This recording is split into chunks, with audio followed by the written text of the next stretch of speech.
Hi, everyone. I'm Sunny. I'm Rachel. And I'm Rox. And this is Literature on the Rocks. Yeah, Hey. it is. Ew. Yeah, it is. We're doing our man voices again. Oh, Yeah. auditioning. I've been practicing, actually. Oh, God. Don't get me started. I'm for gonna start what? crying. Do you read aloud to yourself in practice? Sometimes when I'm driving in the road, yes, I do. Actually, that's a great thing to talk about. Let's What? talk about how you guys read a book. Oh, okay.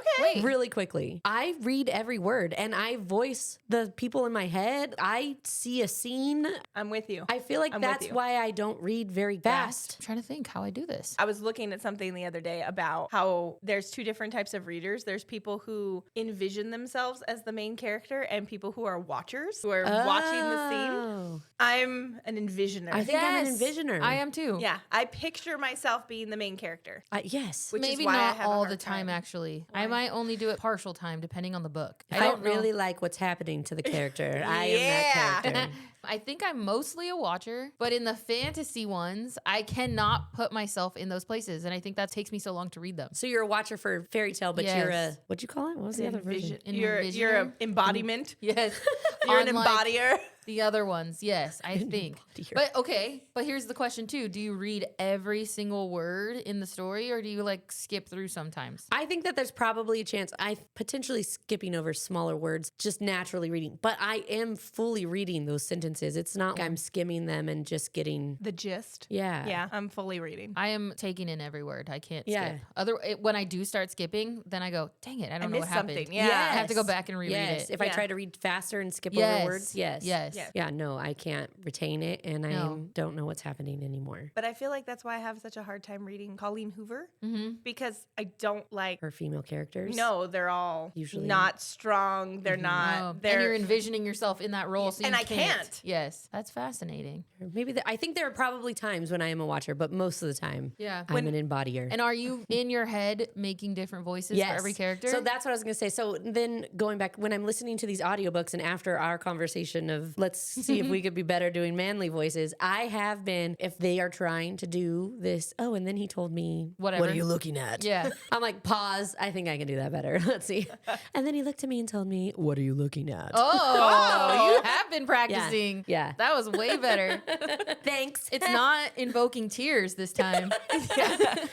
It's now that we've talked about it, I realize that I don't change voices at all in my head. Oh, really? I just am reading through them, and I think I just am aware that it's a man's voice, but I'm not tying a voice to it. So now that I'm listening on audiobook, it throws me off Oh. because nobody really has a voice when I'm reading it, if that makes sense. I don't imagine different voices, but I imagine being spoken to as I'm reading. If it's the male character talking to the female character, because I am the female character. Oh, like while you I'm are- reading, like they're Oh. speaking to me, but I don't Yes. think of another voice. I do think of another voice. I find there are some books that if they are set in certain places that have accents, You're it's giving it an accent? much more fun to read with an accent that's from that area. Oh, I mean, awful at accents, There so I was would one not be able book to. I could not stand. I was reading it. I'm like, this is just not working for me. There's something about this book. And then I found out that it was taking place in Europe. And I was like, oh, I'll just read it with a little bit of an accent.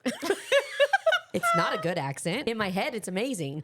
But I found that the book got better. Also, some of the words they use are different when it's something that a Yeah. British author.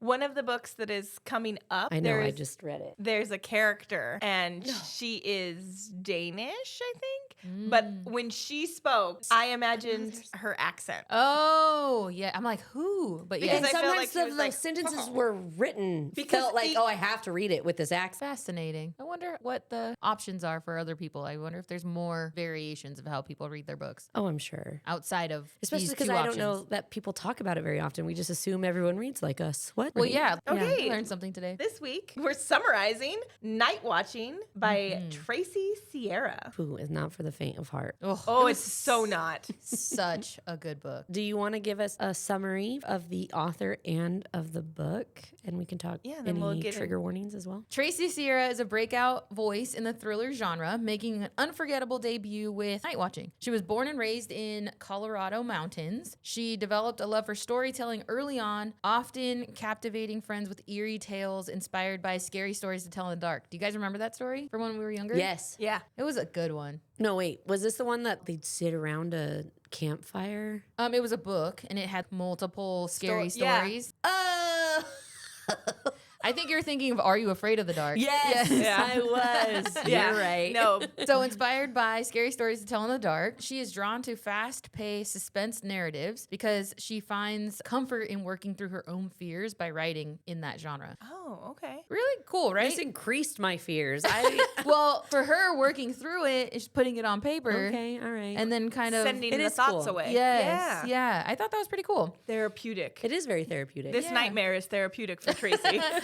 I don't blame her. She now resides in New England. She lives in an antique colonial era home, which was Why built in would the she- Even 1730s. Even Why would she worse. choose that? Holds It's her not- own I'm gonna tell fears. you. Okay. It was built in the 1730s that intriguingly features a secret room. This eerie setting, combined with the long hours that she spends alone with her young children while her husband, a doctor, worked, helped inspire Nightwatching. The novel was also shaped by the isolation and unease of the pandemic lockdowns because she wrote it during the pandemic. Oh, okay. Adding to its tension. Beyond writing, Sierra leads a dynamic professional life as an attorney while cherishing time with her husband, 2 children, and chickens. She earned her master's in secondary education and teaching from the University of Massachusetts, Boston, before pivoting into law. Fun fact about Sierra is she was once mistaken for actress Amy Poehler, and instead of correcting the fan, she played along, even signing an autograph. Oh, funny. And I think it's this mix of humor and intelligence, and she has this really sharp eye for human nature that makes her storytelling super compelling. Yeah. That is Tracy Sierra. I like it. Thank you. Now tell us about this book. Nightwatching, as I mentioned before, Sierra's first novel. It's crazy. That is a crazy thing.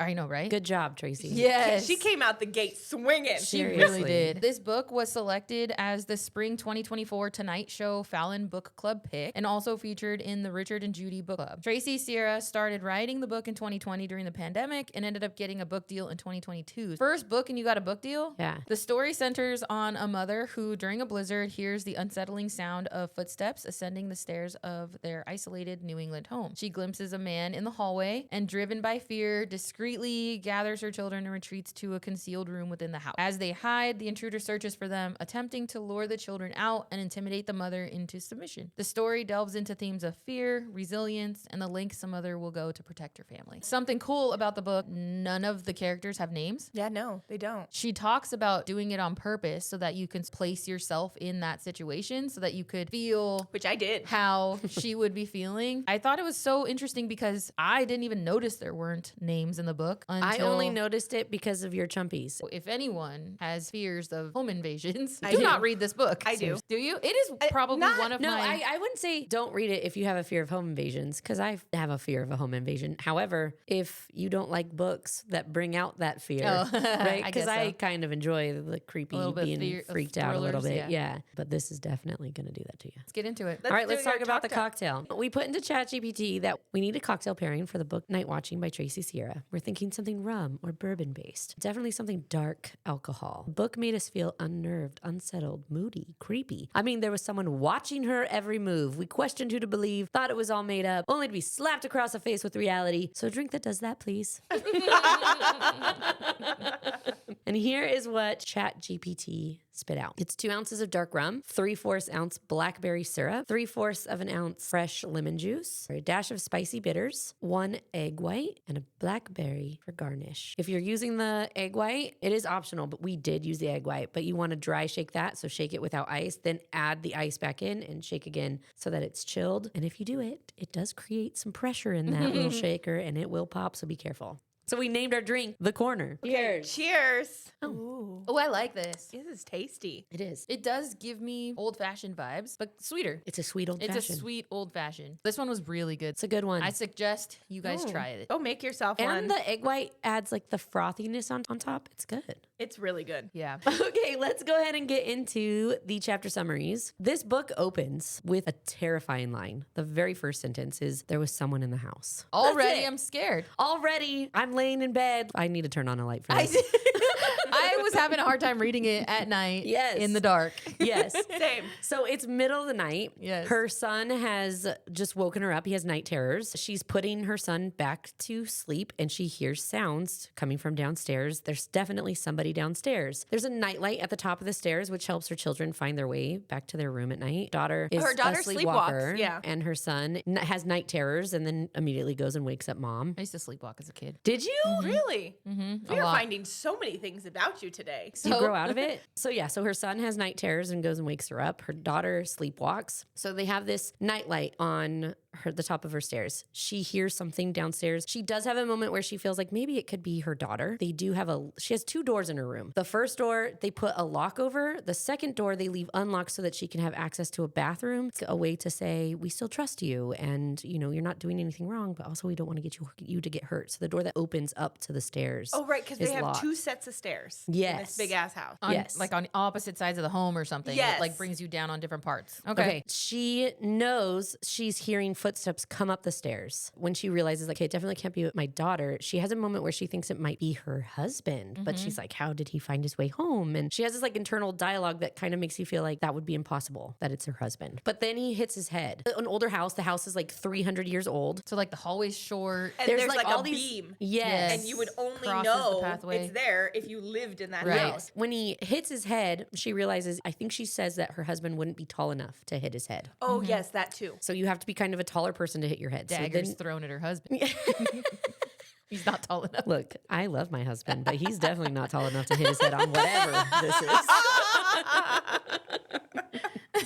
So she realizes that this man is too tall, and all of a sudden this shadow takes place where clarity. This is a stranger that is in my home. He is a big, tall man. She is basically staring at him, but because of that nightlight, she knows that he can't really see her. That dim nightlight is bright enough to where when you're walking up those stairs, you can't see past it, but she can definitely see him. Not clearly, he's a shadow figure, so she can't make out a lot of the details of his face, but she could see that he's big. She could see he's tall and broad, and he's wearing sneakers, which there is a blizzard happening outside. And so she puts together that this man didn't just break into my house. He got into my house, removed a jacket, changed his shoes. He spent time in my house. She's Yes. very intuitive to these things because I don't know if I would have thought of any of that. I would have been, just peed. holy hell, there's somebody in my house. Yes. I think because it is a fear, Panic-stricken. I think about it often and what I would do. I did not know that you thought about this so regularly. I have a plan. I know what I would do and how I would get my kids and what I would do. And I do know what I would do. I have thought about it, but I don't think about it all the time. I guess it's not like a daily thing that I A think weekly about. occurrence? But No. I do. Preparation. Yeah, Yes, I get just- it. I feel better about it when my husband goes somewhere Yeah. that I know I have a Yeah. plan Yeah. if this weird shit happens something in my were to happen. house. Yes, I if have- somebody were to break into my house. Yes, I have thought of that too, but I have also come to terms with the fact that I have this plan and it will all go out the window Yeah.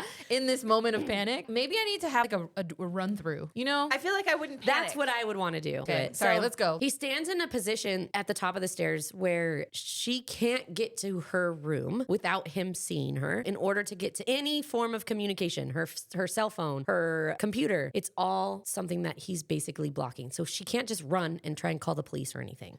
Right. And it's plugged in on her side of the bed. Yes. Which is probably on the opposite side of the door. Well, it's the entrance it's to still, the bedroom. Yeah, That's it's what I mean. still in the bedroom Yeah. where he's standing. Yes, yes, Right. she has to go past him Yes. to get He's to standing it. at the threshold. Yes. She starts trying to come up with some plans. She's thinking the nearest house is a half a mile away. She has no way to call for help. And then she sees the man pulls something from his chest pocket. He lets it dangle. She can't tell what it is, but it's an ovally shape. And then he slaps it on his palm and it makes this whap sound. Yes. And it kind of scares her. She also realizes he's not wearing a mask and he's wearing white gloves. And she has this realization, oh, he's here to kill them. He's ready. Yeah. Yes, he's not afraid of me seeing his face, but fingerprints are an issue. My heart's already pounding. I know, thinking right? About this Me scene. too. So she's standing at this doorway in her son's bedroom, trying to figure out what she can do. He turns away from her instead of going towards her, and it sparked a little bit of hope in her that she can still, there's a chance that she can get out of this he now. turns and goes into her To her room. He was going for her first. Yes. Yes. And so this is my Also, chance. almost like he knew where he was going. She starts formulating a plan, trying to figure out how can she get out of this. All of her plans that she's coming up with are just, no, that would fail. That would fail. That would fail. Then she remembers this hidden in place. She starts to move quickly. She grabs her son's water bottle, one of his favorite stuffed animals, and picks him up. He's still asleep. And she unbolts the sleepwalk lock on her daughter's door and wakes her up, urging her to be quiet. She immediately says, like, Mommy. And it's like, shh, shh, shh, quiet. She grabs her favorite little stuffed animal, a couple blankets, and a pillow. And she heads downstairs the opposite way of this guy. So she's going through the back stairs. They navigate through the old creaky house, and she is remembering a lot of the sounds, like, oh, don't step there on that step, so that way he can't hear them walking down these steps. They make their way to her husband's office. It's a dark office. She talks about how he doesn't like to have access to the outside world on his computer because it's not connected to the internet. So it's not connected to the internet. She has this old house where the previous owners did some sort of renovation, and they covered up this section of a brick that created on the fireplace, and it created this like narrow hidden room. It's about 3 feet wide, 9 feet deep, and the height of it kind of varies because it's under the stairs. She has to find this panel that if you press on it right, it'll pop open this door. So she's pushing around. She finally gets it open, and the kids are resisting. It's a scary, dark room. The kids don't want to go inside. They don't understand. And she keeps trying to tell them, we have to go and hide. She says that we have to hide from the monster.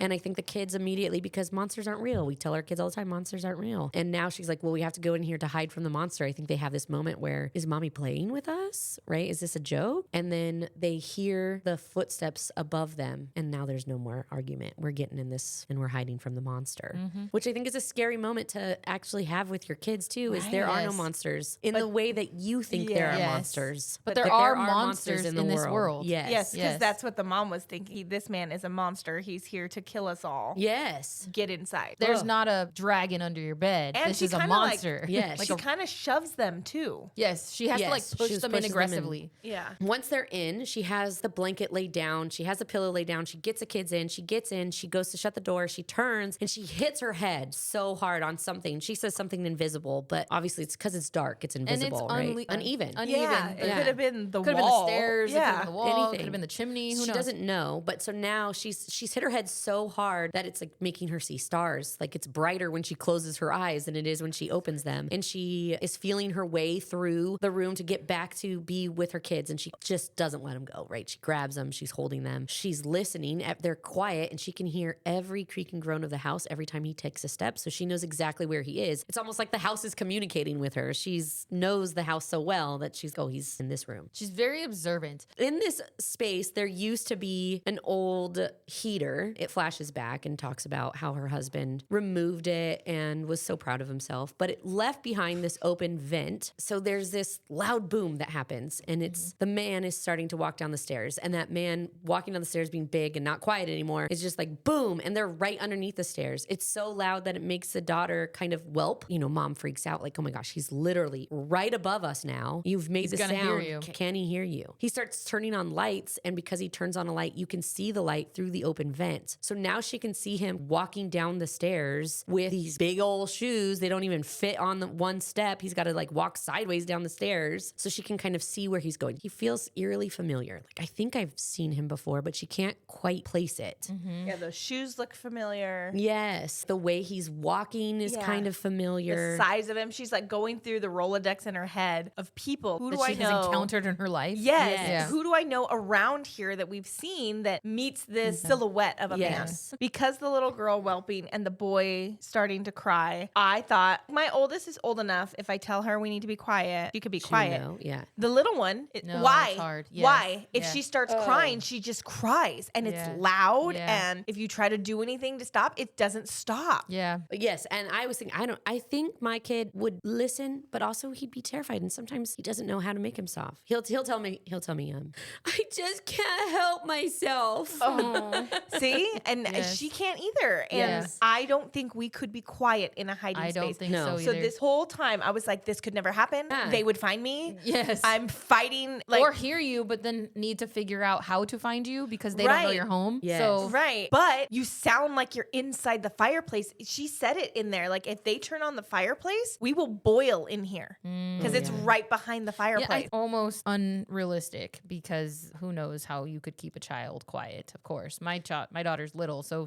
when she which starts is crying, what- she's which crying. is- No, when she sees him walking down the stairs, she also sees that he has her phone in his back pocket, which is good in the sense that she now can plan and go, okay, don't run for the phone. Yeah, that's true. I 'Cause know Yeah. she tried. has it. Mm-hmm. He's kind of poking around and just walking around. He opens the back door to see if they ran out, but it's got this lock that's not really easy to open because it's a 300-year-old Yeah. home. Yeah. There's a lot of little quirks, and he's getting irritated. She can see or hear that he's trying to unlock this door. Finally gets the door open. They feel this whoosh of cold. So he's close enough to where they can feel the what's going breeze on. from the blizzard outside. As he's walking around, poking around, trying to figure out where they could possibly be, he's walking through and he gets into their playroom and he starts destroying the Legos that the daughter spent hours on. And obviously the daughter is sad about hearing all of that. And then she gets irritated too because those are my daughter's things. It almost feels personal. Her daughter whispers to her that she thought maybe it was daddy coming home. They both know that it can't be possible, and she kind of agrees. But they don't say why. They No, don't. They just another it's alluding to. Yeah, it almost alludes he's far away on business. Yes. Yes. Because they're all thinking like, oh, it could be daddy. Yes. But no, he wouldn't be. we all know it's not. Yeah. Yeah.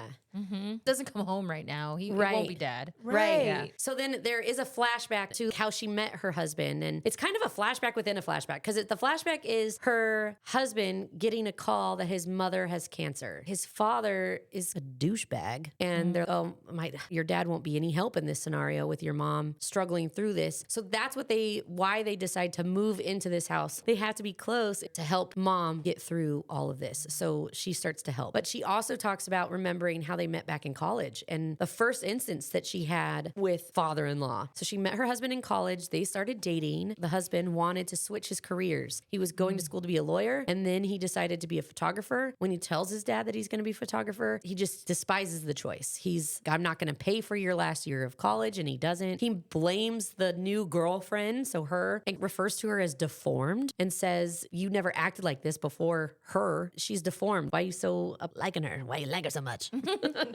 She has Yes. vitiligo. It They takes kind a of few. allude to her skin skin, tone being yeah. different in places. Yes. But the whole time, all I can think about is how bad can this be? Yeah, What how is badly is she it? deformed? Yeah, how badly is she deformed? And then you find out what it is, and it's almost not that big of a deal. You're like, No, that's it's deformed. That's what it was? It's just like a lack of melanin. Yes. Tracy Sierra talks about her reasoning for giving her this Differing pigmentation. Yes. Difference. She gives her this because she says she thinks about how people walk through the world based on their appearance and how your appearance really does play a factor into how you are experienced in the world. And so she wanted to explore that a little bit, right, with this character. I thought that was fascinating. The other thing that happens throughout this section, though, is her internal monologue. It's really negative. Oh, I should have done She does- this because, yes. and my husband's going to tell me what an idiot I am. He would tell me that I should have ran. And Yeah. why are you taking the kids in here? And you didn't grab any of this. And you She's didn't very grab self-deprecating in the way she talks about herself. Yeah. Right, but it's self-deprecating, but it's my husband's gonna tell me, Almost like a he battered would wife. say, yes, he does mentally down to her. like he does I don't abuse remember her. that. I don't remember him being a bad husband. I don't know if it was He- a bad husband, but I do remember him speaking about her very negatively. Like He talks down he to talks her down to her to a and point like where her belittle self-worth Yeah, was Like, minimized. devalues Yes. her opinions and the way she thinks. Okay, yeah. He ends up cutting off the financial support. He refuses to acknowledge that his son is becoming a photographer. I think he even says something about only gay men or women do photography. And I don't remember that. Yeah, He when does. He says something super derogatory about his career choice. Yes. So the son still wants to keep his parents in his life. He's trying to be okay with it. But there are things that become off topic. We can't talk about her husband's career. We can't even talk about her career because she makes significantly more than him at first. Eventually, her husband's photography career does take off and it becomes the primary source of income for them to the point where she didn't have to work anymore. So they have kids. His father has plenty to say about their kids too. She's able to stay at home and take care of the kids because her husband's making so much. He starts That's like the getting a life. plane. Yeah, right. It's aerial photography. It's aerial photography. So Yeah. he like has a plane. He flies up, takes these really beautiful It shots. feels like it's a very niche yeah. Yes. profession. It makes sense that he would be recognized for it. Okay, we can't talk about my profession. We can't talk about him being a photographer. Even after he became successful, it was off the limits because now, haha, I proved you wrong, and he didn't want to be proved wrong. The father-in-law constantly talks poorly about the kids, specifically the son. Once the son starts getting older, he calls him a mama's boy. You can't let him become a wussy because other boys are going to just eat him up, and you're making him so... Because he's showing his feelings. He's a little Yes. boy who has feelings. Yes. And coming from someone who has a little boy that has lots of feelings. But it's just children in He's general also have feelings. he's young. I don't know. I don't remember how old the kid is, I but think he's 3. Yeah, he's a toddler. Anyway, so she begins to distance herself from her in-laws, but her mother-in-law's illness forces them to move to New England to be closer, and she starts taking care of the mother-in-law. And she thinks about how her house had kind of become a sanctuary to kind of get away from him, and now it's protecting them from this evil man. We come back to present. The intruder's still in the house. The man enters the office, and now they're only separated by this thin little panel. She talks about how it's like only like a half an inch wide, this panel. He's right there. He starts in a sing-songy voice. He calls out, "I see you. I see you." And that is freaking creepy. Yes. Oh my gosh. Obviously, he doesn't see them, No. but he's trying to get them to come out. He is trying to talk nicely, like, "I just want your mommy to come and give me the money out of the safe, and then I'll go on my way. Mommy owes me money." He calls them little piggies, but he says, "A birdie told me about a safe. Your mommy owes me money." And she starts to piece together one. He obviously knows her husband's not home because he's talking to her kids, but he's only saying, "Your mommy owes me money. Your mommy needs to give me this." So he clearly knows. He isn't hiding his face, which we've already addressed. He's carrying a weapon. He's wearing gloves. He's not just after money. He's here to do some damage. He's lying because He part knows of her what wants, he's doing. Yes. He has a plan. Yes. It's And- not just for money. Yes. Right. And part of her wants to believe that he's doing this just for money and I'll just go run up and give it to him. Yeah, Right? And 'cause then she starts putting all that together and no, he's not just after money. I can't leave this place until I'm absolutely certain he knows where we are. So then his voice shifts. Not giving you shit. Yeah. Take the money. His voice changes and becomes dark and raspy, like almost he's putting on an act. And he starts calling them little piggies and how delicious they would be. Like the big bad wolf. Yes. He goes through this whole spiel while he's sitting in the office. She's just the sow that he needs to step over to get to his little piggies. The little girl piggy. Oh, she would be so delicious. Oh, yeah. Oh, gosh. gross. Disgusting. His words make it pretty clear that he wants her daughter and she would just be someone that he needs to step over. He talks about standing in the corner. Real men get what they want. We don't just sit idly by like And he starts saying, "Oh, if you're not going to come out, then you want me to be the bad guy? 'Cause Yes. I'll turn into the bad guy." And that's when he changes his voice and he's little piggies. After he walks out of the office, she is thinking he knows where we are. He can't just want money, right? She's going through this internal dialogue. There's something more I should be doing. And then he starts repeating the same spiel in the next room over. And she starts to realize that he doesn't know where they are. He's just trying to scare them and he's hoping that they'll hear. She holds her daughter close. The daughter whispers, she knows this man's voice, that he is the man from the corner in her dreams and he's been in her room before and he's the corner man. So they start calling him the corner. She tries to keep them silent because they do have a little bit of a conversation about it all. Because she Gets him- says that he's watching her from the corner of her Yes. room.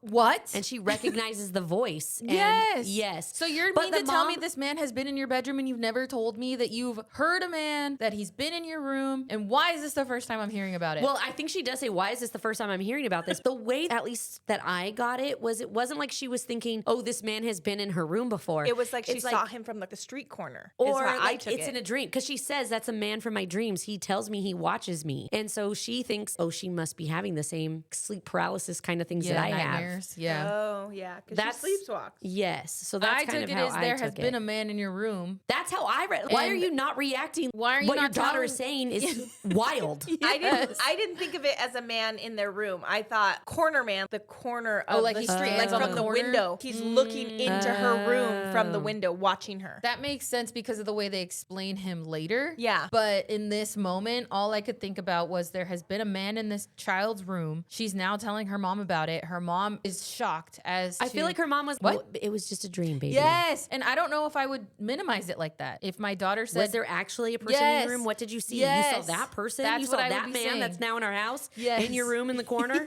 I would be asking so many questions. Yeah. Not going Not under the stairs, I wouldn't. well, in the moment, I think If you we're would want to talking, find out a little bit more. So then we jump into chapters 8 through 15. It starts with a flashback as her mother-in-law's illness progresses and the mother begins spending more time caring for her. Her father-in-law remained cold to her and never helped his wife. The mother's daughter's husband was always away for work and failed to help his ailing mother. When the mother-in-law dies in her bed, the mother is the one to find her, and when she tells her father-in-law that she passed, he slaps her across the face. Though her husband defended her over the phone and didn't speak to his father at her mother's funeral, he later asked her to consider whether she did anything to provoke him. This is so crazy to me. One, I would expect my husband to take my side. He should know that I'm not going to be disrespectful to his family, at least intentionally. Right. So he should be thinking, what happened here in the big scheme of it, not what did you do? Immediately he takes her side. Throughout time, he starts to try and build back that. And so you find out afterwards that he did have a relationship with his dad after the whole scenario. And his dad kept telling him that she treated me some kind of way. So when I read this part, yes, my immediate thing was like, no, we're not having a relationship with him. Screw your dad. Looking back, I felt, well, maybe he was just trying to play like devil's advocate. My dad's telling me this, and I just want to know. But did you do anything, or did he maybe misconstrue something you said to him? Right. Was Like, there is there any any of some sort of... But did any of that merit him slapping her in the face? No. Right. That would have been the husband's, should have been the husband's question is, and there was no what question. exactly happened that would have made him feel that slapping you was appropriate? And that's what I don't think his dad was physically abusive. So I think it was like, what did he do? Is there more to the story that I'm missing? Right. This doesn't sound like it's the right response. If my husband ever was like, hey, your mom hit me, I'd be like, what?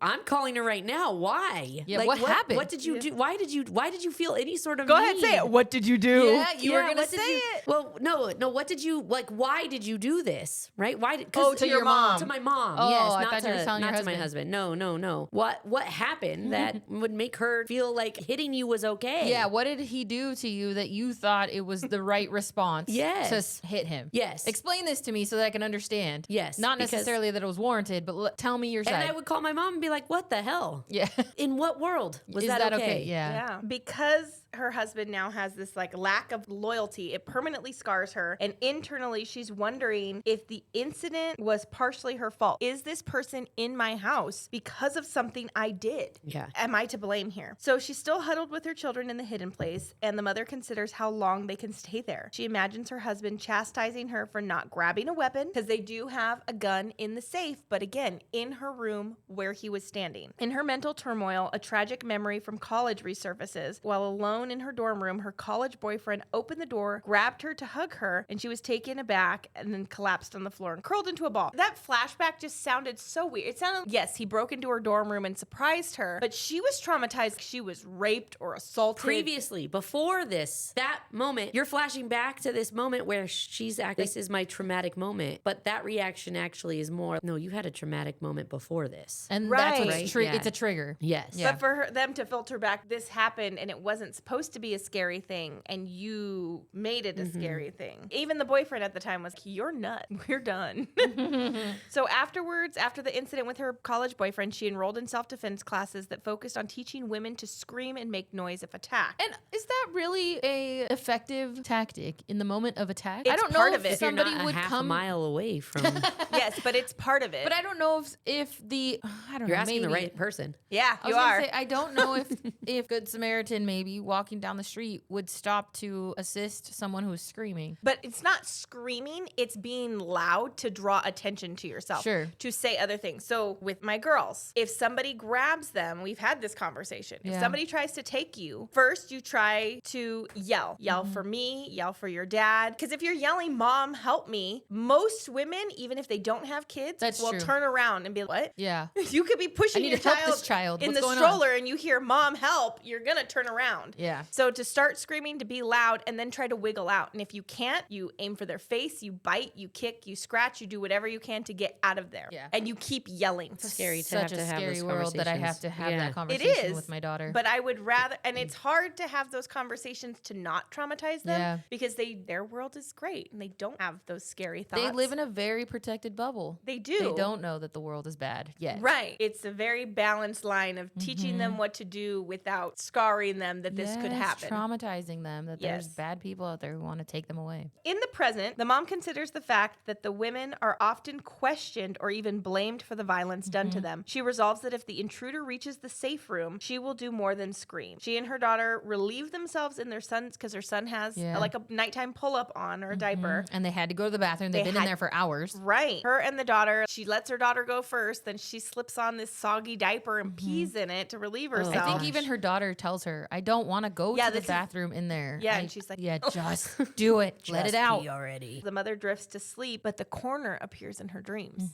One of the things that the comment is, and I have a note that said, wait, did her husband abuse her too? Because it says, you wouldn't deserve forgiveness, echoed her husband's voice when she's talking about, is this my fault? Did I do something? Her husband's voice in her head says, you wouldn't deserve forgiveness. Which it made me think of two things. Maybe the husband is mentally abusive and is derogatory to her. Or I also thought because of her reaction to her college boyfriend, is she just dramatic? Because it was a very dramatic response. Yes. And that's almost more the vibe I was getting, was that her husband was, I believe you, but you're also a little dramatic. She wakes up from this dream. She starts praising the children. They're awake. She's like, you guys are doing so good. You're being so brave. You're being so quiet. And then she starts to think through, how the fuck are we getting out of here? How do I get out? How do I get help? She remembers the trail at the back of their property. So just past her historic home lies a neighborhood full of modern homes. They have their acreage. There's a path in the forest. And at the end of the path, there are some newer builds. If I can get to that pathway and get to those homes, I can knock on someone's door. I can get help. Then it flashes back the forest path when her husband was home, the children, and the path appeared to be well trodden. It was constantly Stomped being down, walked on. like there was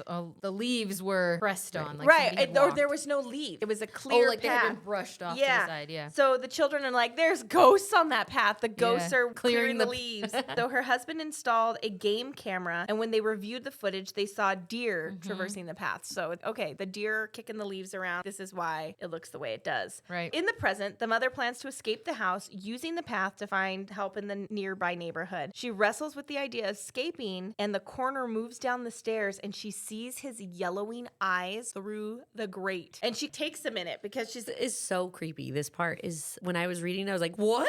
Yeah. Are these yellow eyes? Are they yellow? Am I seeing things? And then it flashes back to a memory of when the mother was 10 years old. She was on a hiking field trip with her class.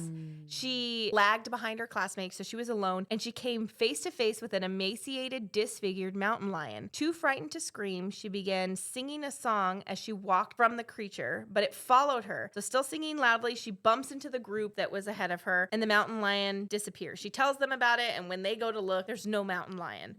And everyone just kind of was like, oh, well, you're disfigured. What are the chances you saw a disfigured mountain lion? Yeah, like just belittling her. And this is where it starts to play into the idea that she just sees things. Or that she's like her reality imagining is things. not reality. This is where it starts to give you a little bit of some doubt into her storytelling. Yeah. And because she had vitiligo, children are cruel. She doesn't have friends. Emerging from the memory, the mother now realizes that the coroner is sitting on the stairs and he's wearing a black t-shirt printed with a skull and two yellow eyes. But when they're reading that part, when you're like talking about that part, there's the Eyes man's looking at eyes me. are looking at my soul. Into the vent. And he knows I'm here. Yes. He could see me. I'm making eye contact Full with panic him. moment. Yes. Full panic. I'm like, why is this man peering? Jig is up. That's it. Now he just needs to figure out how to You're get dead. in. Story's over. He's hatcheting this place to the ground to get to you. Oh, shit. So she realizes the man moved down the staircase. So she holds her children tightly, knowing she has no other option but just to sit there And wait. like a statue. It's like he was taking a break. I haven't found them, so let me just cop a squat right here and think through my options. Isn't it Papa Squat? It is Papa Squat. Cop a You can squat cop- is how I You do can it. cop it, I guess. Cop. She falls asleep again. She wakes to the man moving around the house. She starts hearing the creaks and the hums. He comes back to the office and he starts strumming her husband's guitar. The coroner begins to play a nursery rhyme and he taunts the children again by calling them little pigs. He threatens to force them out of hiding by setting the house on fire. And the kids are like, Start Mommy, getting he's nervous. going to set the house on fire. And Yes. she's like, no, he's not. We need to be quiet, be quiet, be quiet. And he uses the phrase easy pleasy. And the mother shudders because this is a phrase that she's only heard her son use. So it clicks. This man has heard my son speak. He knows us. This is not- someone that's been in our lives. Yes. The coroner says that he will leave the son alone. If you come out, I just want your sister and your mommy. Like, Ugh. Ugh, disgusting. it's your mommy's fault this is happening. She's going to have all this blood on her hands. Suddenly, the coroner has an audible revelation that there is an attic, and he races to go look for them. Yes, they're hiding in there. I couldn't. Gotta How be where did they're I at. forget this? And as he thunders through the house, she realizes that she knows him. So the intruder is the manager of a local sandwich shop that the mother and her family visited in August of that year. This is right before the holidays. The school closed down. It's snowing. They called and left a voicemail saying they were going to be closed on Monday and Tuesday because of the storm. Like, she's alone in this house. Oh, yeah. For like 4 days. Yes. Before He could anybody hunker down if he wanted to. Right. Before anybody even starts to look for us. Because they're expected to be hunkering down because of this blizzard. So nobody's going to come Blizzard, looking. school It is shut down. expected you will be at home. So no one is going to come looking for you or think it's out of the norm that they haven't heard from you in a few days. Right. Right. This previous summer in August, the manager visits their table and thanks them for dining there. The mother found the manager's attention to her daughter concerning, and her husband dismissed her worries as irrational. I hated that entire fucking sandwich shop scene. Yeah. Because the little girl's shirt, Yes. the That tank part. top was Yes. coming At down. first, I didn't hate it. I was like, maybe she is being a little dramatic. I don't know. But she's getting weird vibes. Just trust they're weird vibes. She's a woman who's experienced them. But when he adjusted her daughter's top, I was like, don't you fucking touch my kid. Yeah. And for the husband to have just been like, no, I would have stood up. As soon as I felt something was wrong, I would have been standing in between him and my kids. Yes. I don't give a shit how fucking weird you think I am. Yeah. Try me, bitch. Yeah. It sucks too because I think my experience would be to tell my husband, this is weird. I'm uncomfortable. I think you need to say something. Yeah. My husband would probably say something. But what sucks is that her husband won't do that. So But- now what do you do? But also, I think it has to do with the past, right? I've thought you kind of overreact. You have a tendency That's to what I mean. overreact. So I hear you. And I think that he even talks a little bit about, You're socially awkward. You're just feeling weird. He's a nice guy. Yeah, This is how nice Because he people was act. nice to them. I think he Yes. gives them cheesecake. Yes. He gives them cake. and yeah. I think when I first read the part of him just being kind, it sounded he could just be being kind. And I think it's perfectly okay for you to set a boundary. Stop being so nice to my daughter. I don't know. But Yeah. The you way should he be was able to. talking to her, like, it was after You're gonna the break shirt hearts. thing. Yes. After the shirt was adjusted and he was, no, that's not weird. No, that's freaking weird. Yes. And I need you to be a good dad now and stand up for your daughter because I'm telling you, as a woman who is objectified, she's being objectified She's and being you need touched to not. without her consent. Yes. And you need to say something. And I this don't- is a moment that will forever change the future of her life. Yes. To either it's Yeah. okay to allow a man to touch me and adjust my strap, or it's freaking not, and it's freaking not.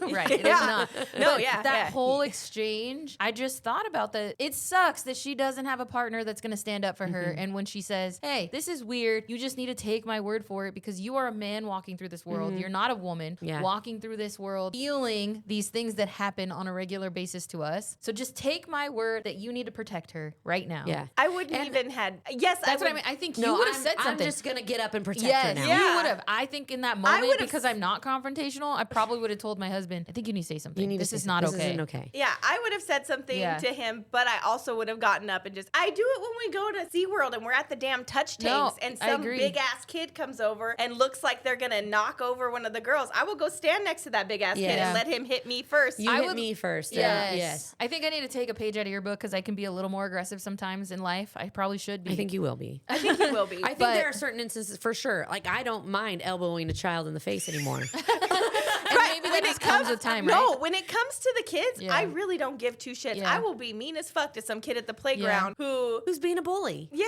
or being a I mean, little I'm not shithead. intentionally like, oh, pow, to a kid. No. But like what you're talking about. You're about to run into my kid. Yeah, I'm sorry, my elbow is eye level with you. Yeah, if you turn You're around gonna and turn hit around it, and try and run into my daughter. There's an elbow right here now. yeah, I'm So not gonna like sorry, push you it ran in their into it. face. Yeah. Or teach my daughter to stick her elbow up and be right. like, But they hit you, girl. At 3, her Yeah, I know, elbow she's is too little. low, Yeah, I right? know. My Yeah. elbow's perfect height. Get over here. I have I zero will say- fucks. the whole scenario sucks. I will say, as the industry I'm in, real estate, there's a lot of women, but the higher up you get, it's mostly men. We'll do these like lunch and learns, and a man will walk in and shake our owner's hands or our client's And hands not or- yours. And then they immediately think, because I'm a woman, I want you to hug me. Oh no. I have an assistant who is a man. It's a handshake for him. But as soon as they get to me, go in for an embrace. Yeah. They would never Hug give the another man a hug. Yeah. I hate Being that. in a role where you are having more interactions with higher up executive level men, right? I have had to get better about having a very aggressive, very strong handshake. Yeah. Because I feel fuck like they that come in hand. and they give me this like limp hand. No, like, squeeze let me the shake fuck your out of hand that because you're a hand. woman. Here's Break that hand. here's my like noodle hand for you to Yeah. shake. And so I grab it and like really firmly like, Yes. hey, I'm Rox. Nice to meet you. I intentionally firmly hate. Yes, Yeah. I have to assert some sort of Dominance. not dominance, but just like a presence. I have to have a presence. It is a crazy world, and it sucks that you have to have some And figure it's out a so way to little presence. things, Yes. right? But it wasn't until I realized that that was never even an option. Yeah. You know what really grinds my gears? Oh, Tell me. Tell us. And this has happened in almost every place that I've worked. I am the main bitch. I'm in Mm-hmm. charge. She's the main hoe. My subordinate is a man. If someone outside of my area is coming over to talk to me, or I will give them direction. This is what needs to happen. This is how we're going to move about this scenario. And they will look at my subordinate, the person who fucking reports to me, and go, what do you think? It's Oh, yes. like, she just told you what we gonna do. She just gave you the plan. I don't know why you're asking She's me. in charge You're here. talking to me, yeah. And then I backed away and I was like, motherfucker. Yeah. But that has happened in every place that I have worked in some shape or form. After the flashback, her son wakes up and he's screaming and crying and she's trying to comfort him and pleading with him to be silent. And I really felt that. This is how my youngest yeah. is. Because Yeah. she's 3 and can't regulate her emotions Yeah. yet. So the coroner is making so much noise up in the attic that he doesn't hear the boys scream. Terrified by the man's threat to burn the house down, the daughter panics. So with the coroner in the attic, the mother knows that she has very little time to escape and seek help. So she I hate this part so much. Yes. Because She- again, same. It would be the same thing. I would figure out a way to leave with them. I would have taken them with They're me. going to weigh you No way. down. But yes, I know, but I agree. would have taken You wouldn't them with make me. it. No, you I wouldn't. wouldn't And now have- you're all dead. She tells the children to remain in hiding while she goes for help. And as she moves towards the panel, they wrap themselves around her, but My she heart has broke. to like push them away and tell them you need to be quiet. She pushes them back. I understand what she's doing. Also, just really quick for a little lighthearted thing, she talks about like how the coroner's gonna see her tracks, and I was like, is anyone else imagining 101 Dalmatians right now? Because they just easily swept away those footprints. No, Yes, just me. yes, I thought of it. They just like a little tree branch.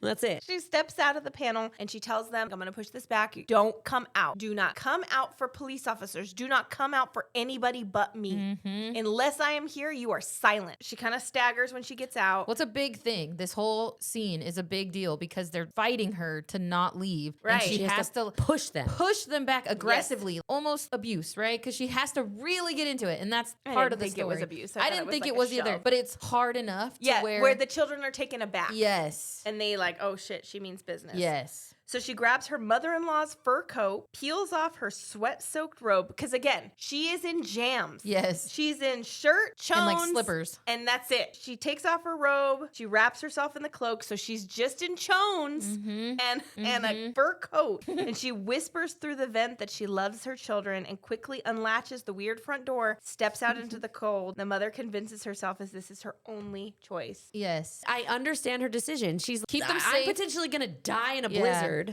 I don't know. I wouldn't have left them with It's him. a very difficult decision. Take them with you or leave them there. I would have One, taken I would them. be worried. Leave them there. They're gonna make a noise. He's gonna find them. I didn't know this because I'm not here. So that's I'm one. definitely slowed down. If I'm carrying even one child, I'm slowed down. 2, I'm slower now because I have these kids with me. Deep snow. It's freezing. They're freezing, and I'm trying to traverse this Yeah, crazy it- path. And he's definitely gonna catch up with He's me if gonna I got catch 2 me. kids that I'm Yes. trying to So love. lesser of 2 evils is really your option here. Take them with you and maybe slow down and maybe get caught. I feel Leave like she them did there. it real slow either way. Well, yes, but leave them there. Maybe they get caught. Maybe they and don't. even slower with 2 kids. Yeah. And for sure, that guy probably could have caught up with her. Oh, for sure. She was slow because she's in 2 feet of snow trying to trudge through this Barefoot. Yes. Like- So that's how we end Chumpy number 2. Yes. Yes. She leaves the house and she's now outside, standing in the doorway of her home with the door behind her. The blizzard is blowing and she immediately second guesses herself. But she knows that once that latch locks behind her, there's no way for her to get back in. So she is in. This is it. This is the decision. I cannot change my mind. I've shut the door. I have no choice but to keep moving. So she starts to scale herself next to the house up against the wall to get In the shadows. in the shadows to stay out of view. As she's moving away from the house to get to the trail, she can see inside the window that the coroner is going down the stairs, and she knows that she has to move fast now because if she can see him through the window, Yes. he can see her. She notices the corner didn't come by car because there's no car in the driveway or in the area. So he didn't come And she had using thought a vehicle. maybe the plow will drive by and think that's a weird vehicle and call someone. She's like, no one would call over a weird vehicle in my driveway. Now she's thinking, Which I had thought that's what I would do. I'm not leaving to go run a half mile. But once I hear that plow, I'm running out to the street to go get that plow driver and say, you need to call someone. as long as the guy's not in the office. Yeah, but at that time. even if I can get out somehow, yeah.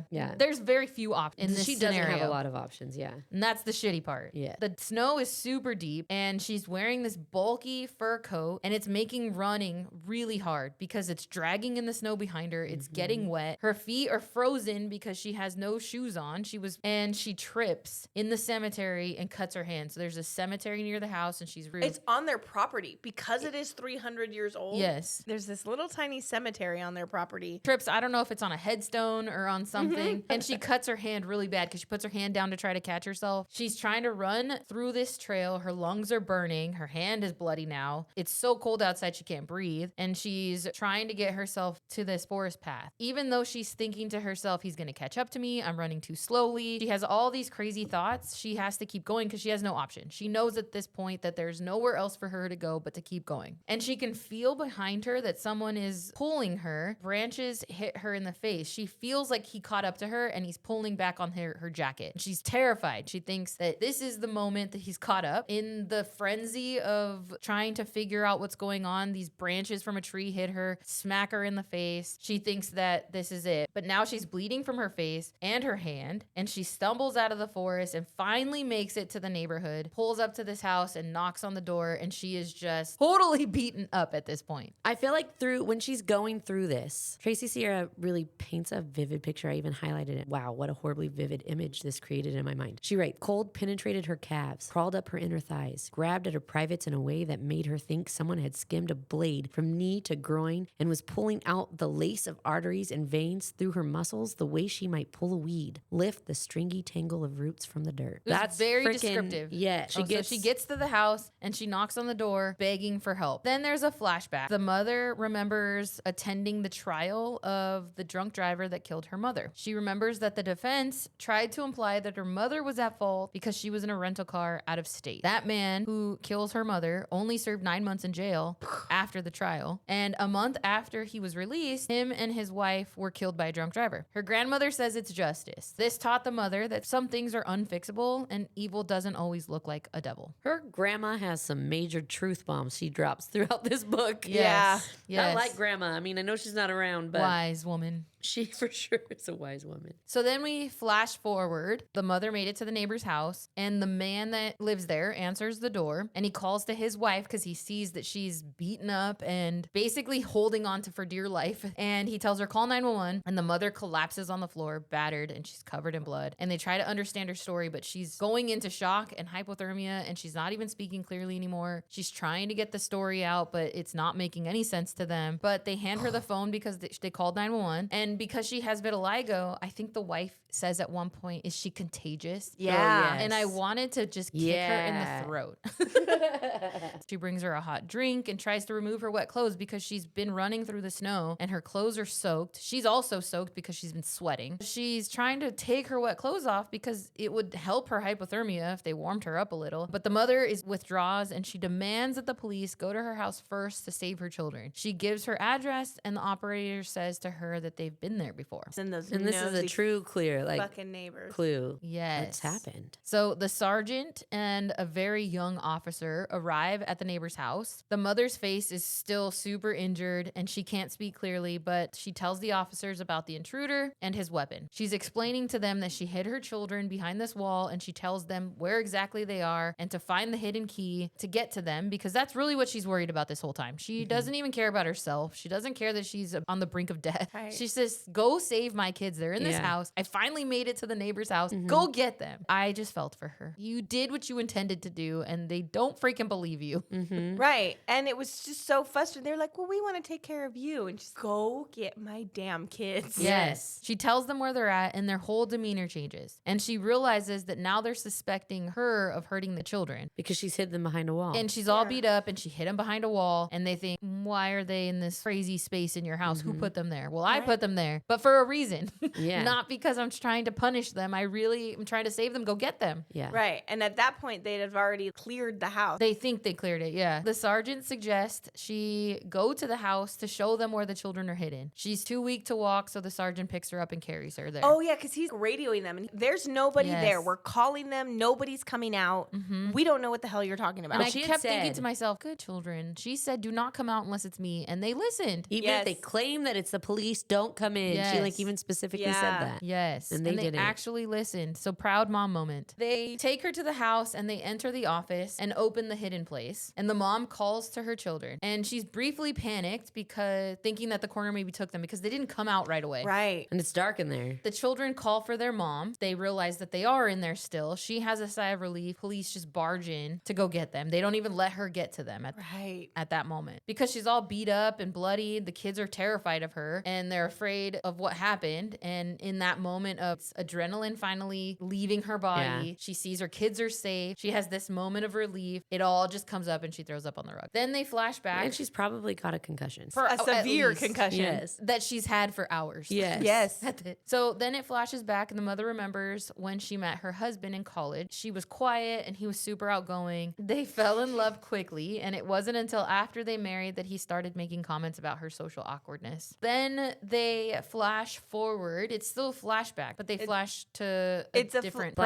present. within the flashback. Yes. Yeah. She recalls that it's Halloween after the lockdown. The children are disappointed because they're not going to be able to go trick-or-treating. So the mother has an idea to drive around and look at decorations. I would love to do that because I love Halloween. But Yeah. That would be my I favorite do that thing. with my kid. Yeah, we do Yeah. that. Halloween and Christmas. Yes. Mm-hmm. So on the way home, the husband tells her the next morning he would be up early to fly off to take pictures. The following morning, she hears him leave super early. She sleeps in, looks forward to her day. But when But she looks forward to her day because he's not going to be there nitpicking at her every all move. day. Yes. It's kind of not the healthiest relationship. She gets up and she's about to go down the stairs and she finds her husband on the floor in a pool of blood. She says it looks like a blanket. She thought there was a blanket on the floor, and then she gets closer and realizes There was that much the blood. blanket is blood. I was not expecting the blanket to be blood. This is so sad. I didn't want the husband to be dead. Yeah, this was a shock. Yes, because the whole time leading up to this, the kids keep saying, maybe it's Maybe daddy it's that's daddy Right. coming Like home. he's just not home right now. Yes. You think he's on a work trip and he just was Yes. gone for the weekend and was going to come back sometime after the blizzard.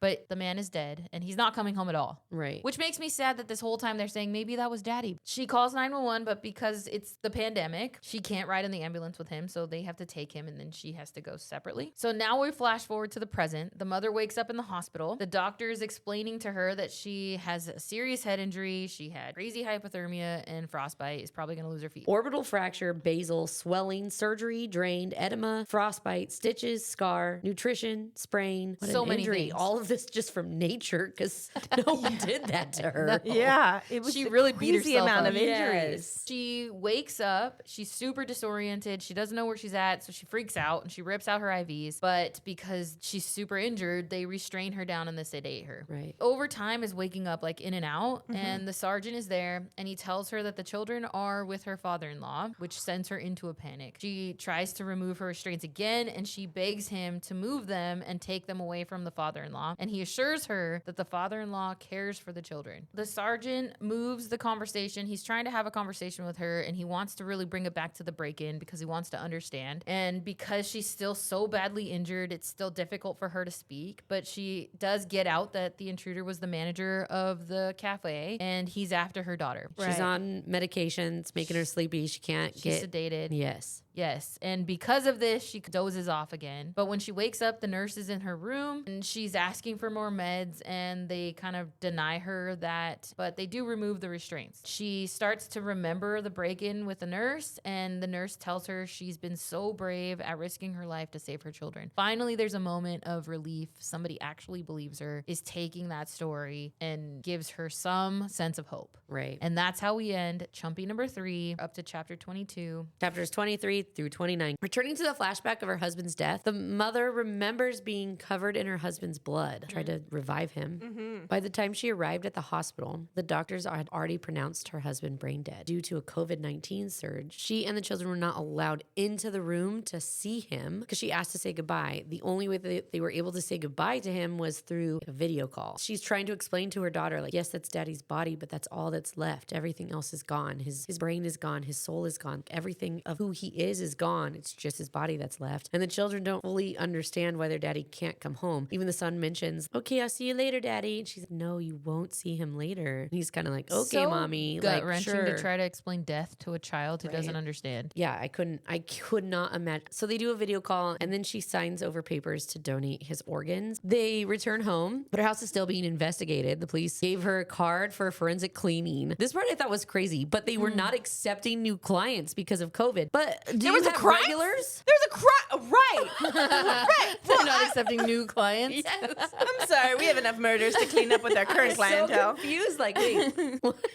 Who are their regular clients? The cartel and the mafia have been keeping us very busy. And then due to the lack of relationship with her father-in-law, she asked the investigators to give him the news. She doesn't want to be the one to break it to him. He The slapped last me in time- the face. Yeah, exactly. Last time I told him We're not someone on was dead. speaking terms. Yeah, so it took several days. She cleaned her husband's bloodstains from the floor. She sanded it. She says, I like, can't. I know, what a horrible, She calls her own father to tell him about the accident and how her husband is dead. So her mom died when she was 9, and then her dad wasn't super present. So she lived mostly with her grandma. So she calls her dad to tell him he's still alive and around, but she calls to tell him, and he offers to come out, and then almost immediately he's like, oh, but with COVID. Because he lives in another state. Yeah. So he's like, with COVID, maybe I can't. It feels for a second that he's this very present, loving father, and then he pulls it from underneath you. Yes. Yeah. And she knows. So she just waits for him to come to the conclusion that he can't come. And then in the present, so now she's coming back to, she's still in the hospital. A psychiatrist meets with her, and he is just talking her through everything. He confirms the mother has experienced significant trauma, and in that the brain is potentially going to shut down some of the memories. So over time she might get some, but she also may never recall some of the memories from this night. The doctor makes her feel calm and seen, and the mother agrees to continue seeing the doctor after she is released. The sergeant comes and returns and reports that they haven't found the intruder. They talk to the people in the cafe, and he was never a manager at the cafe, which is wild. When I was like, wait, what? How could that be? You start to question her whole story. Yes. She asked him for a video with her children since the father-in-law wouldn't answer. So she's been trying to call the father-in-law. He won't answer. She asks him to call. So then, like, you have this conversation. He or will you call. answer your phone call. And so I could talk to my kids, and then afterwards I'll walk you through whatever questions you want. I just want to talk to my kids. They call, and obviously the father is bothered by it. At first he's like, oh, hi, officer. What can I do for you? Hey, she wants to talk to her kids. They give her the phone. They give the kids the phone. They're all excited to see their mom. They ask, are we going to be able to see you for Christmas? And Christmas is only in a couple days, so probably not. The daughter talks about how they don't think that the corner man was his dream. And then the son, yeah, he's a pigment of your imagination. And the daughter's like, figment. They talk about how the man had no feet. Father-in-law is obviously doing something because they immediately get quiet and don't want to tell the story anymore. Yeah. She's, are you on your best behavior? Are you, being good? And they say like, well, we're trying, but we can't really be quiet enough. As she's talking, all of a sudden she can see a flash of her father-in-law's face, and then it just turns off. So he hung up on her like a real douchebag. So she does talk to the sergeant about what happened, but her brain fog has definitely dissipated. She recounts a little bit more about the break-in, but basically answering a lot of the questions. Why'd you do this when you could have done this? Why'd you go this way instead of this way? And why did you make the decisions that you made? And It's more of an interrogation. Yeah. She explains that he was after her daughter. She knows that this man was after her daughter, and recounts like the sing-song voice he had and called them piggies. She recounts the interaction with the cafe manager again. The sergeant asks about her husband's interpretation of the cafe manager, and she is answering very methodically. She knows that if she says, well, my husband didn't agree, the truth, my husband thought maybe I was overreacting, it's just going to keep making her look bad, right? So she's already on the defense. And she is already a very methodical, very observant, very strategic person. She moves through life this way because she has to, because she has vitiligo. So she is very observant at how people look at her. She's very aware of her surroundings. And so all of that has played into this entire situation for her, where she's been observant of the movements of the house, observant of the sounds. Really trauma response. Yes. Yeah. In this moment, she's also feeding into that and making sure that she speaks in a way that's not going to question what she has to say. Right. Yeah. And she's trying to also potentially say the things that he wants to hear to get she her wants what his she help. wants. Yeah. She knows that she needs him to find this intruder. Talks about all the time, like, oh, most of the time time, if it's a random stranger that breaks into your house and wants something from you and you get away, they're not going to come back a second time. Why are you worried that he's going to come back again? It's so highly unlikely because he's very likely to get caught if he comes back to your house. And that's the way they'll be safe. Yes. But he'll get caught. Yeah. He keeps telling her, I don't need to put all this protection around your daughter because he's not coming back. Calm down, kind of an attitude. You're overreacting, which seems to be the thing in her life. Yeah. From all From aspects. everyone. Yeah. So when he asks about the husband's interpretation of the cafe manager, she's like, yeah, he was bothered by it too. But she does doubt her own memory a little bit when he says he's not manager there. He asks her, did you have anything to drink? Did you take any prescription drugs? And she has this flashback where 2 days after her husband died, she threw back a bottle of wine, and in doing so, like she needs help sleeping. She's going to drink some to help her sleep. She ends up drinking too much. As she goes to walk up the stairs, she falls and she thinks, oh my gosh, my drinking could potentially cause me to fall down the stairs and die just like my husband did and leave my children with no one. So she vows, I'm not drinking anymore. So she totally stops drinking. The sergeant is asking her, did you have anything to drink? And she tells him, I've stopped drinking since my husband's death. She begins to feel a lot of pain. She takes a little bit of pain meds and she falls back to sleep. She awakes again and remembers that the officers listed her phone as confiscated, which means that the coroner didn't take it. He had it in his back pocket. She's sure of it, but he didn't take it with her. So another thing that's the story is starting to unravel. And did he ever have it in the back of his pocket? Right. She starts to question every detail that she thought was certain of. Yes. And now she doesn't even know anymore. Yes. Right. She has a memory of the father-in-law. After the husband died, the father-in-law made comments to the reporter. So her husband died. She's trying to figure out how she can make some money. And because of the father and this article that comes out, the article insinuates father-in-law thinks the wife killed his son. Yeah. And then all of a sudden his artwork blows up and they start asking, do you have any signed prints from your husband? And she's all kinds. And she recalls like he would go out and take all these photos and she would sign for him. It was like a thing that she would do to help. She would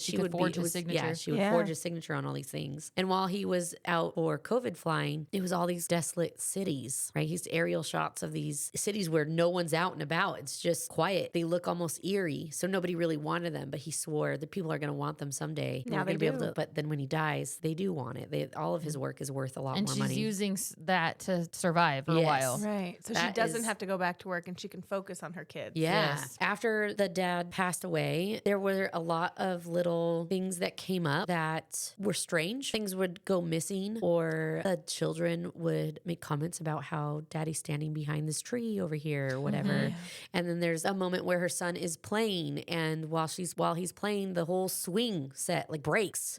And she's, you guys messed with this. Why would you mess with this? Don't touch this. And they're like, we didn't. She said, well, if I didn't and you didn't, then who did? She never really puts two and two together. But her kids say, oh, it's daddy.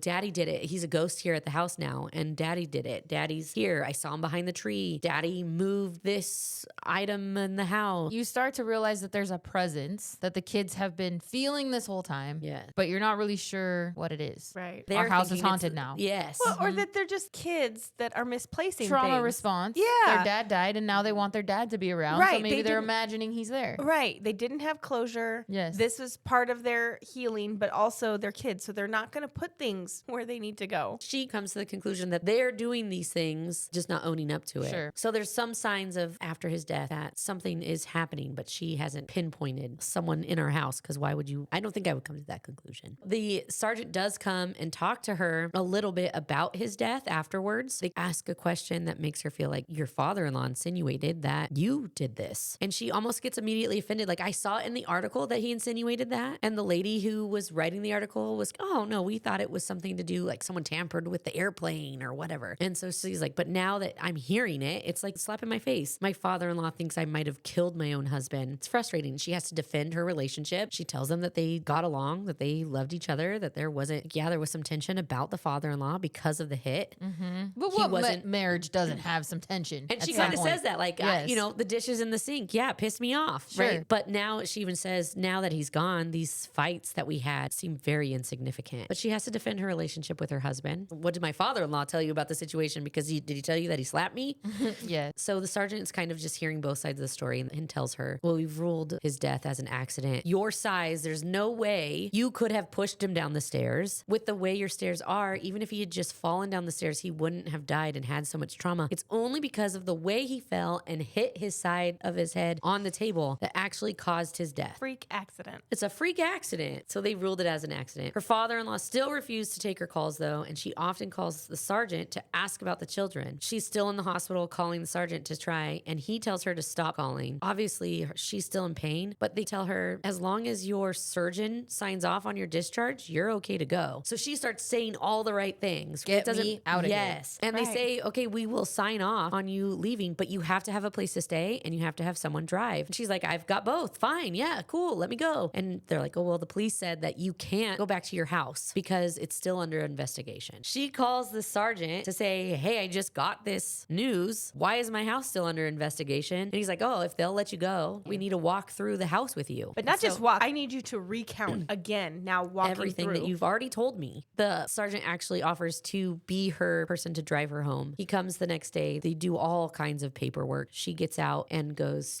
with the sergeant back to her house to walk around. This is some of the stuff that bothered me with this sergeant because it was like everything she found when she was walking through the house. Like, oh, do you smell cigarette smoke? No, we don't smell cigarettes. It smells a little musty though. You're going to need something in this basement to discounting all of her everything. experience. Every single thing. Oh, my guys did those footprints. There's no way. Yes. Yeah. Okay, how am I supposed to show you any proof if your guys scratched up my floor and There was tore something up of my their house? daughters missing? Kids lose their stuff all the time. Yes. The car that she had driven that morning has a flat tire. Oh, like, yeah, you probably just got that flat when you were pulling in. It's a nail. Everything. The cars, other cars, because she has two cars, hers and her husband's. Her husband's car is dead and your car has a flat tire. Odd. Yeah. That But- you have no way to leave your home. And But you your didn't husband notice? hasn't driven this car in a while, right? So, that makes But sense. it has to be and dead. flats happen, right? Yeah. They do, but not that conveniently. Yeah, right. Yeah.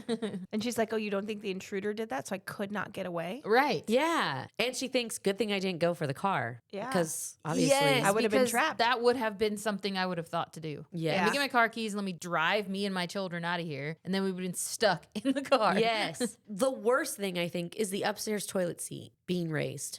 The toilet seat's yes. raised. I'm a woman. I have a little girl and a little boy. And my husband does not live here My anymore. husband's been dead for a Yes. little while. Why is this toilet seat raised? Yes. And he's like, oh, it's probably your son. And she's like, no, He's he 3. sits on the toilet right now. My son stands and he's 3. But when he sat, he only sat. Sure. Right? So if I know my son is only sitting, no. He's like, what little boys will do when their mother's backs are turned. Not pee standing up. Suddenly. Not Yes. suddenly have this awareness that, oh gosh. This is how I should be doing Yes. it. Yeah. So there are several missing items from the daughter's room, specifically underwear and a special box that she calls her treasure box that she would not let out of her sight, let alone accidentally lose. Right. And the sergeant just suggests that they're misplaced. Daughter must have took them with her. That part I believed that maybe the daughter took them with her. Especially Yes. if it was that prize to her. Yes. Yes. That she has to But go if away I'm from home. if I'm confirming she doesn't have them, then something's wrong. They're missing. They are Yes. truly missing. The sergeant found the phone plugged in on her husband's side, not hers. Which obviously, like, why would I never plug my phone in on my husband's side? And then the baby monitor. She went to check the baby monitor footage, but it was turned off. Why would it be turned off? My daughter sleepwalks. I need it on at all times so it'll wake me up. Why is it Yes. off? That's a red flag. And he's like, you probably just turned it off. Everything is discredited. Even though the mother's pain is increasing, the sergeant says they must continue their search outside the house. But she's trying to act like she's got it together, so she's not even going to try and take pains because all she keeps thinking about is, I need to get through this so I can go pick up my kids.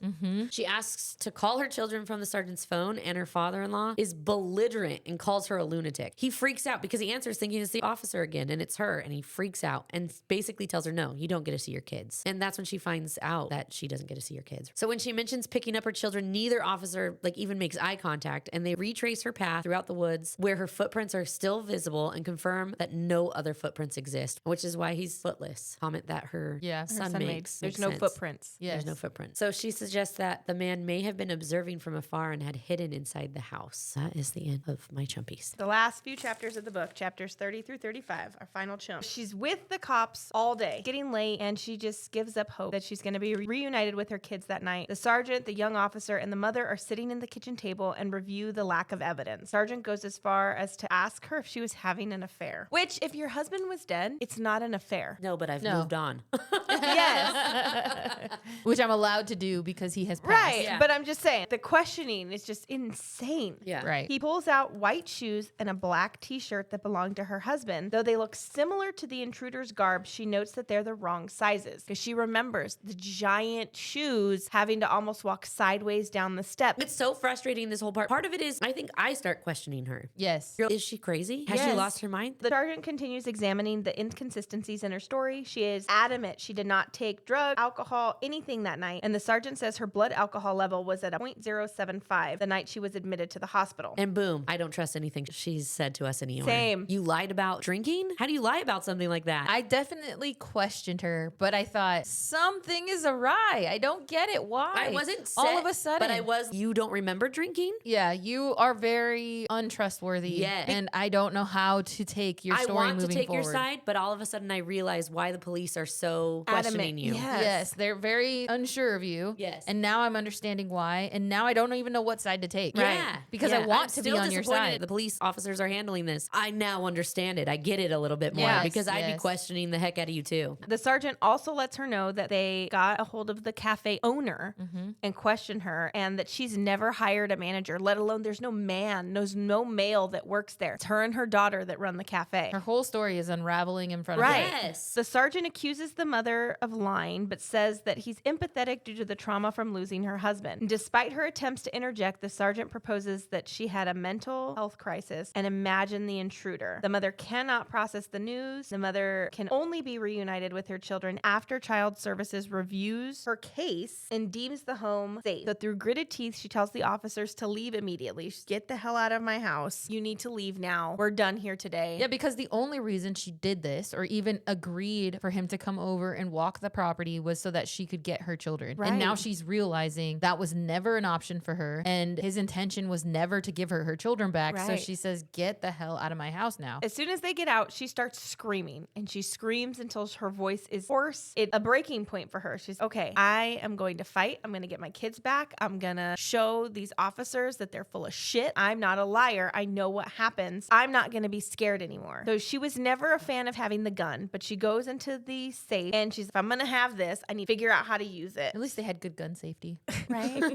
She takes apart the gun, reassembles it, examines each of the part, and is understanding how it works. She notices ash smudges on the floor, but assume it's another mess left by the police. Afraid that the coroner will return, she locks herself in the bathroom and sleeps in the bathtub. The next day, she hires a lawyer to assist with Child Services, and the female lawyer assures her that they will win and advises her, don't talk to the damn cops anymore. This is crazy what they've done to you. They shouldn't have your children. You were never a danger to them. We're done. I'm going to take care of all this shit for you. She calls a security company and they arrive to install all kinds of new alarms, all new cameras. And after driving the car to the shop, she gets a new tire and she glances around outside and notices deer in the forest and remembers the camera that they Light bulb. I just screamed, the camera! Yeah. She remembers the camera that they placed on the trail to check out the ghost deer.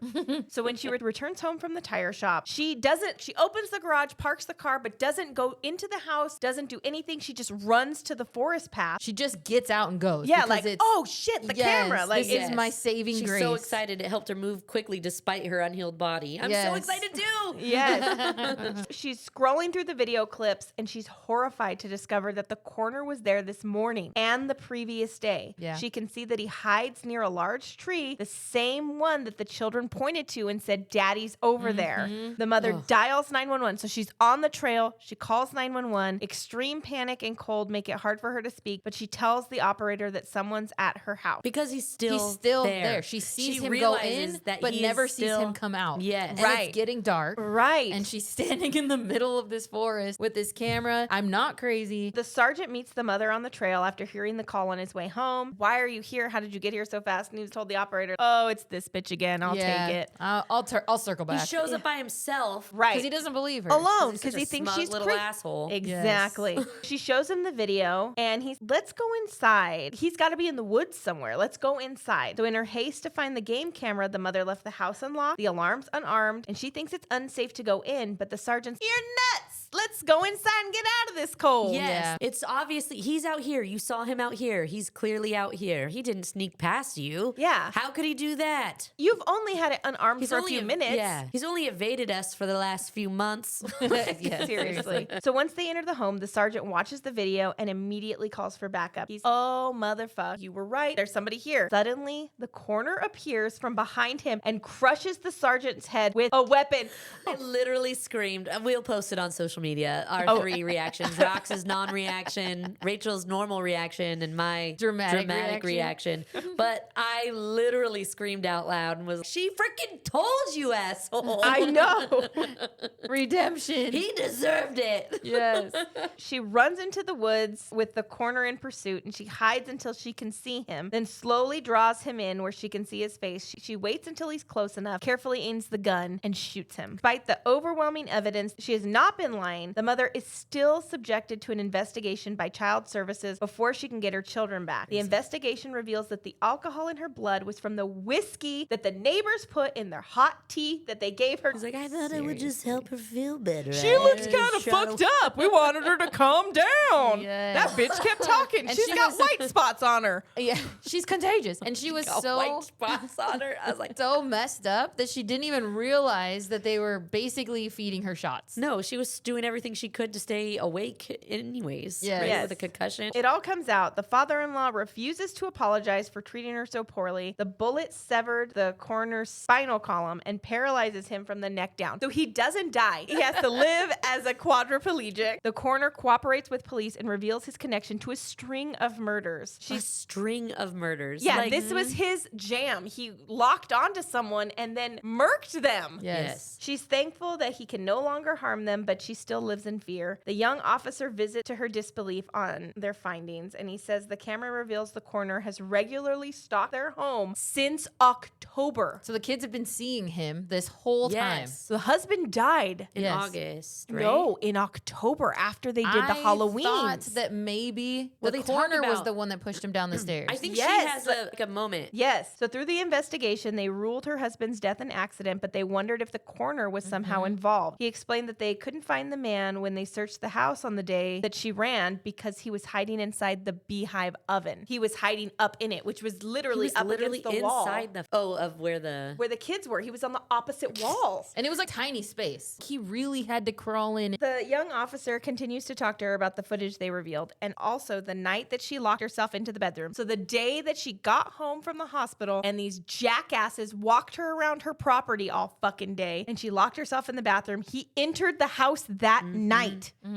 Which they said he would never come back. Oh, he could never. But he came right back. Yes. Right back. And he had been back the whole time she was in the hospital. whole time. She longs for him to admit that the police fumbled the investigation and he waves off all their missteps. And he's, oh, my sergeant, it's not his fault. He was a really good guy. I highlighted it and made a note. He says he was a good cop, a good man. I wrote, okay, sure, maybe to you, but to this woman who was telling him she was attacked, he should have done a better job. Should have tried to believe her when she was finding small things out of place. His word would carry a lot of weight for her life. He may have been a good guy to you, but he acted like a villain to her in her life. Yeah. The mother says that they'll remain in the house because moving won't erase their bad memories. She and the children will outweigh the bad. She's gonna stay. She really feels a connection to the house. It saved her. It protected her and made a barrier from her father-in-law. It protected them from the coroner. So she's not leaving the house. This is where they live. They're gonna make more memories. And Although there's bad memories, there's good things that came of that house. and they're going to work to create new good memories. Right. So she looks forward to introducing the children to the helpful neighbors and prepares for their delayed holiday celebration because they're going to have Christmas now that they're all together. And that is where we end Night Watching by Tracy Sierra.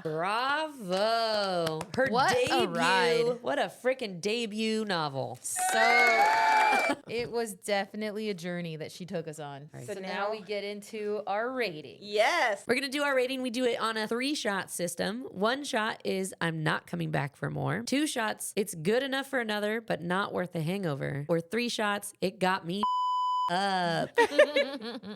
Who wants to go first? I'll go first. Okay. Okay. So I give it 3 shots. This was my jam. This was the type of book I enjoy reading. I felt that Tracy did such a good job on the pace of the story. I was captivated from the opening page, the first chapter, heart racing the entire time. This is my thing. I loved it. I was afraid to read it at night.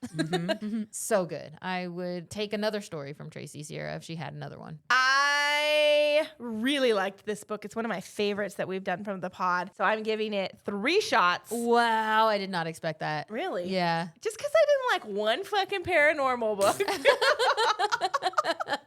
I just didn't think that you were going to be into the heart poundingness of this book. I don't know. I don't know what I thought, but I did not expect We're all it. learning new things We about are. each other. I really liked it. I did like the pacing of it. I read it in less than 2 days. It was anxiety the whole time. I don't know if she meant to do it, but I really liked her portrayal of how police officers don't treat women and their stories with respect that they deserve, and how they brush them aside and they discount their stories and the things that happen to them, which is why most sexual assault victims don't come forward because of shit like this. Yeah. She did a very good job showing that. Such a well-written book. It was very Really was. well done. Yeah, I'm giving it 3 shots too. Bow, bow, bow, bow. Straight 3s. I had visceral reactions to some of the parts of it. I yelled out loud many a time. My poor son had to ask me what was wrong. But yes, I was very surprised at the end to read that it was her debut novel because it was done really, really well. Yes. I was thoroughly surprised by Yes. that too. I'm I looking couldn't even forward to believe it. so many more books from I her. hope she keeps know. writing. She did a Yes. really good job. Stop practicing law and just dedicate it to your book writing. Yeah. Just kidding. Exactly. Do what we all want you to do. Give Forget about the people. Yeah. We are a triple shot. This book got us up. It's funny to hear you outside of the headphones say it. Yes, we all loved it. I think it was top notch. It was great. Worth a read if you're willing to be a little bit scared. It is definitely, well, yeah, if you're not into this kind of genre thriller being filled with anxiety, Then just maybe listen not to your book. this. But yes, Listen to this, get a gist, go online, fill out our discussion questions. This discussion is going to be bomb. Yeah, I think it's going to be good. feelings. we already have our posts up for our prompts. So you can find that on Instagram, Facebook, TikTok at Lit on the Rocks Pod, or on our website, literatureontherocks.com. Yeah. Woo woo. So go send us what you think about the book. We want to talk about it next week, and join us for our book club episode. Yes. Thanks for listening, guys. Thank you. Like, you subscribe, next- do all the things. Next See you Wednesday, next week. every Wednesday. Woo. Cheers. Toodaloo. Bye.